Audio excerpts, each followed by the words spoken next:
નમસ્કાર દર્શક મિત્રો, હું સતીશ અડિયલ, વિષય નિષ્ણાંત જમીન વિજ્ઞાન, કૃષિ વિજ્ઞાન કેન્દ્ર ગીર સોમનાથ.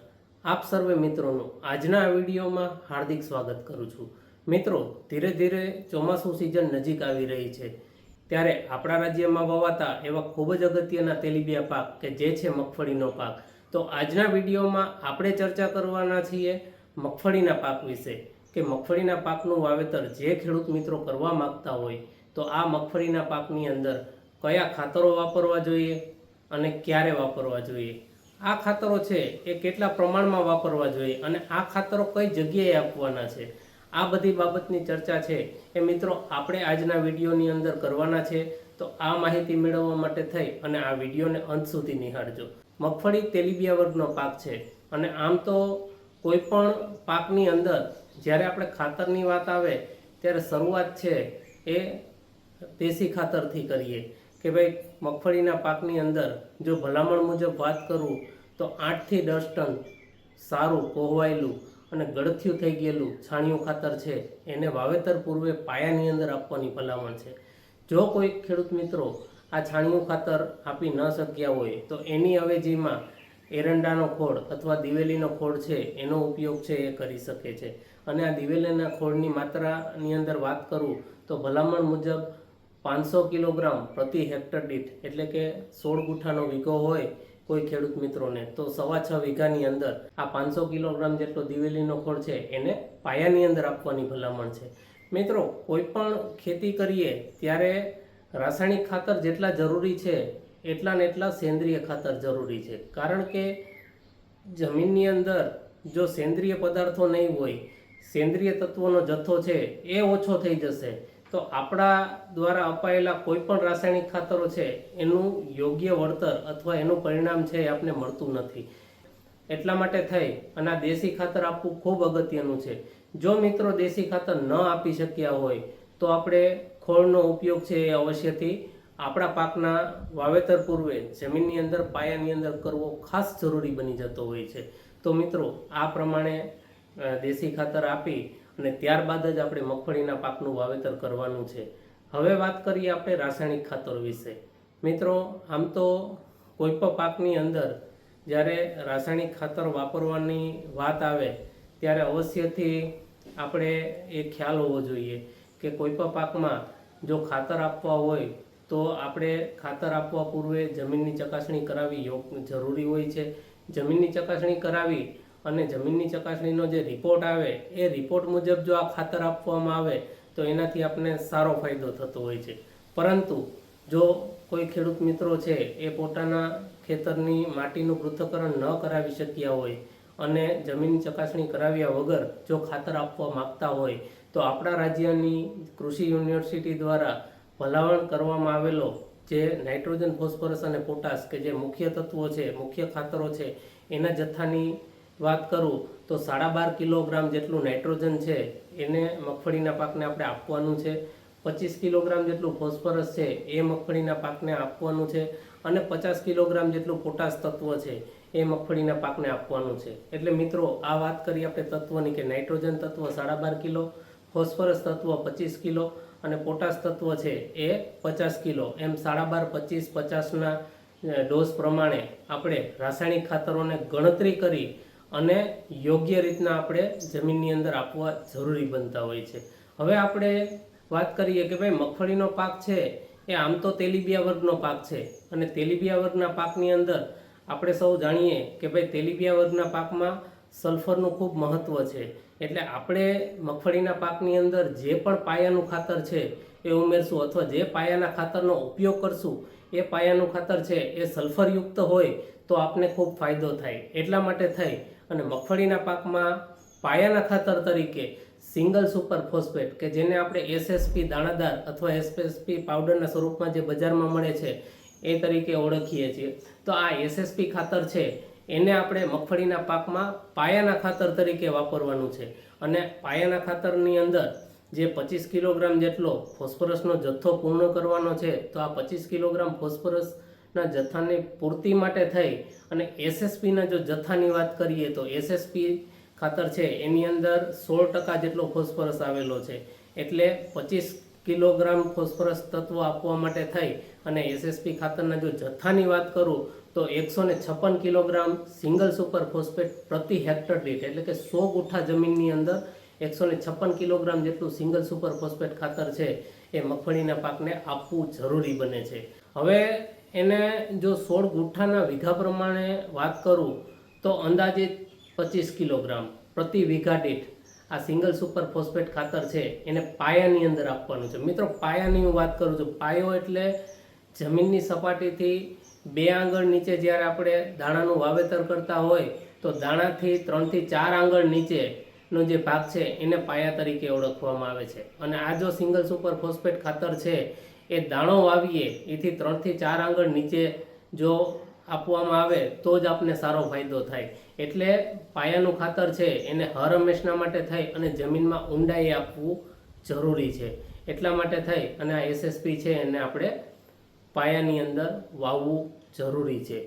તમને ખ્યાલ હોય તો આપણે અગાઉના જમાનામાં ખેડૂત મિત્રો પહેલાં ખાતરનું વાવેતર કરતા, ત્યારબાદ દાણાનું વાવેતર કરતા. તો આ એસએસપી ખાતર છે એનું વાવેતર છે એ જૂના જમાનાની અંદર ખેડૂત મિત્રો કરતા. એ ખૂબ સાચી પદ્ધતિ હતી અને ખૂબ યોગ્ય ખાતર હતું. એટલા માટે થઈને આ એસએસપી વાપરવાનું છે. એસએસપીની અંદર 16 કિલોગ્રામ જેટલો ફોસ્ફરસ તો મળે છે, પરંતુ એની હારે એની અંદર 12% જેટલો સલ્ફર છે. એટલે 100 કિલોગ્રામ સિંગલ સુપર ફોસ્ફેટ આપવામાં આવે તો એમાંથી 12 કિલોગ્રામ જેટલો ગંધકનો જથ્થો છે એ આપને ફ્રીમાં મળી રહે છે. આપણે એસએસપી પાછળ ફોસ્ફરસ આપવા માટે થઈને એસએસપીની જથ્થો છે એ વાપરીએ તો એની સાથે સાથે દર 100 કિલોગ્રામ એસએસપી એ 12 કિલોગ્રામ જેટલો સલ્ફર છે એ આપને મળી રહે છે. વળી એસએસપીની અંદર સલ્ફર ઉપરાંત કેલ્શિયમ પણ આવેલું છે.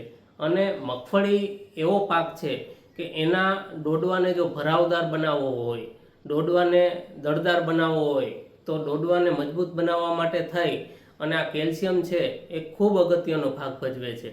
તો આ સિંગલ સુપર ફોસ્ફેટ ખાતરની અંદર રહેલું કેલ્શિયમ મગફળીના ડોડવાના વૃદ્ધિ અને વિકાસ માટે થઈને ખૂબ અગત્યનું છે. વળી આ ડોડવો છે એ આ કેલ્શિયમ જે એસએસપીના સ્વરૂપની અંદર આપણે કેલ્શિયમ જમીનની અંદર આપેલું છે તો આ કેલ્શિયમ છે એનું સીધું અવશોષણ પણ કરી શકે છે.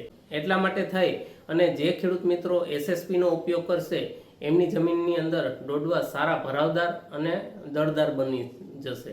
તો આ થઈ સિંગલ સુપર ફોસ્ફેટની વાત કે જે ફોસ્ફરસ તત્વો આપવા માટે થઈને આપણે કયું ખાતર આપવાનું છે, ક્યારે આપવાનું છે ને ક્યાં આપવાનું છે. ત્યાર પછી વાત કરીએ કે ભાઈ 12.5 કિલોગ્રામ જેટલું નાઇટ્રોજન અને 50 કિલોગ્રામ જેટલું પોટાશ તત્વ આપવાનું છે. તો આ 12.5 કિલોગ્રામ નાઇટ્રોજન આપવા માટે થઈ અને મગફળીના પાકની અંદર જો ભલામણ કરીએ તો એમોનિયમ સલ્ફેટ ખાતર વાપરવું ખૂબ હિતાવહ છે. કારણ કે જેમ એસએસપીની અંદર 12% જેટલો સલ્ફર હતો એવી જ રીતના આ એમોનિયમ સલ્ફેટ ખાતરની અંદર 24% જેટલો સલ્ફર છે. અને આ સલ્ફર પણ આપણે નાઇટ્રોજનની સાથે સાથે આપણે એમોનિયમ સલ્ફેટની અંદર મળી રહે છે. એટલા માટે થઈ અને આપણે આ એમોનિયમ સલ્ફેટને નાઇટ્રોજનની પૂર્તિ માટે થઈ અને આપણે વાપરવું જરૂરી છે. હવે આ 12.5 કિલોનો જથ્થો છે નાઇટ્રોજનનો એ પૂર્તિ કરવા માટે થઈ અને જો એમોનિયમ સલ્ફેટના જથ્થાની વાત કરું તો 61 કિલોગ્રામ જેટલું એમોનિયમ સલ્ફેટ છે એ પ્રતિ હેક્ટર દીઠ એટલે કે 100 ગુઠા જમીનની અંદર 61 કિલોગ્રામ એમોનિયમ સલ્ફેટ વાપરવાની ભલામણ છે. આ એમોનિયમ સલ્ફેટને જો આપણે 16 ગુઠાના વીઘા પ્રમાણે વાત કરીએ તો અંદાજિત 10 કિલોગ્રામ જેટલું એમોનિયમ સલ્ફેટ ખાતર છે એને 1 વીઘા દીઠ મગફળીના પાકને આપણે આપવાનું છે. ત્યાર પછી બાકી રહેતું જે છેલ્લું તત્વ કે જે છે પોટાશ તત્વ, તો આ પોટાશ તત્વની પૂર્તિ કરવા માટે થઈ અને 50 કિલોગ્રામ પોટાશ તત્વ પાકને આપવા માટે થઈ અને મ્યુરેટ ઓફ પોટાશ ખાતરનો ઉપયોગ કરવામાં આવે તો આ મ્યુરેટ ઓફ પોટાશના જથ્થાની જો વાત કરું તો 83 કિલોગ્રામ જેટલું મ્યુરેટ ઓફ પોટાશ છે એ 100 ગુઠા જમીનમાં એટલે કે 1 હેક્ટર જમીનની અંદર આપવાની ભલામણ છે. મિત્રો, મ્યુરેટ ઓફ પોટાશની અંદર 60% જેટલો પોટાશ તત્વ રહેલું છે. આ મ્યુરેટ ઓફ પોટાશ ખાતર છે એ મીઠા જેવું ખાતર છે, એક પ્રકારના સોલ્ટ જ છે. આ ખાતરને ક્યારેય આપણે પાકને ઉપરથી આપીએ ત્યારે એક વસ્તુનું અવશ્ય ધ્યાન રાખવાનું કે આ ખાતરના કણો છે એ પાકના પર્ણ અથવા પાનની સપાટી ઉપર પડે તો પાન દાઝવાની શક્યતા રહેતી હોય છે. એટલા માટે થઈ અને આપણે ઉપરથી આપી શકાય પરંતુ પાક ઉપર ન પડે એનું ધ્યાન રાખવાનું છે.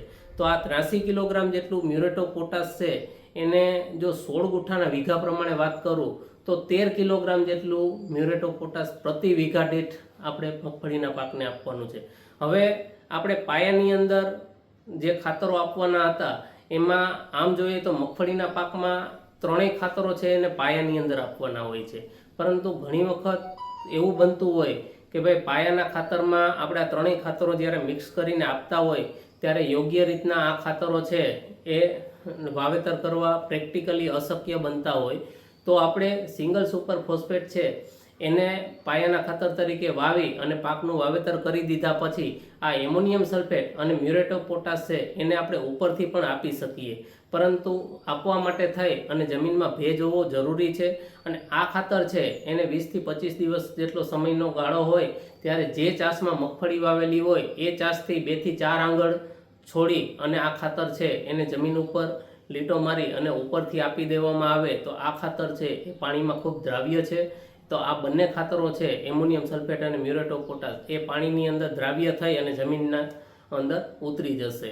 તો આ વાત થઈ મગફળીના પાકની અંદર કયા ખાતરો આપવાના છે, કેટલા પ્રમાણમાં આપવાના છે અને ક્યારે આપવાના છે.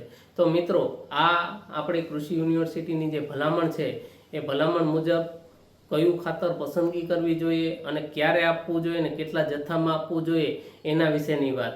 તો મિત્રો આ પ્રમાણે જો તમે તમારી જમીનની અંદર ખાતરોનો ઉપયોગ કરશો તો અવશ્યથી તમારી જમીનની અંદર ફાયદો થશે.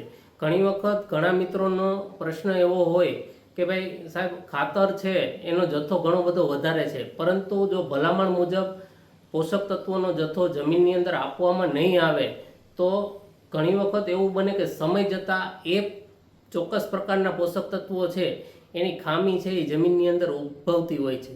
એટલે ભવિષ્યમાં એનપીકે તત્વની ખામી પેદા ન થાય એના માટે થઈને આ ભલામણ મુજબના ખાતરો છે એ જમીનની અંદર સમયે સમયે પાકની જરૂરિયાત પ્રમાણે આપવામાં આવે તો એનાથી પાકને ખૂબ સારો ફાયદો થાય છે અને પાકની અંદરથી આપણે યોગ્ય વળતર મેળવી શકીએ છીએ અને એની હારે હારે આપણે આપણી જમીનની ફળદ્રુપતા છે એને સચોટ રીતના જાળવી શકીએ છીએ. તો મિત્રો આ વાત થઈ મગફળીના પાકમાં કયું ખાતર આપવું અને ક્યારે આપવું અને કેટલા જથ્થામાં આપવું. જો મિત્રો આ માહિતી તમને પસંદ આવી હોય તો અન્ય ખેડૂત મિત્રો સુધી આ વિડીયોને ફોરવર્ડ કરવાનું ભૂલતા નહીં અને અમારી ચેનલને સબસ્ક્રાઈબ કરજો. ધન્યવાદ.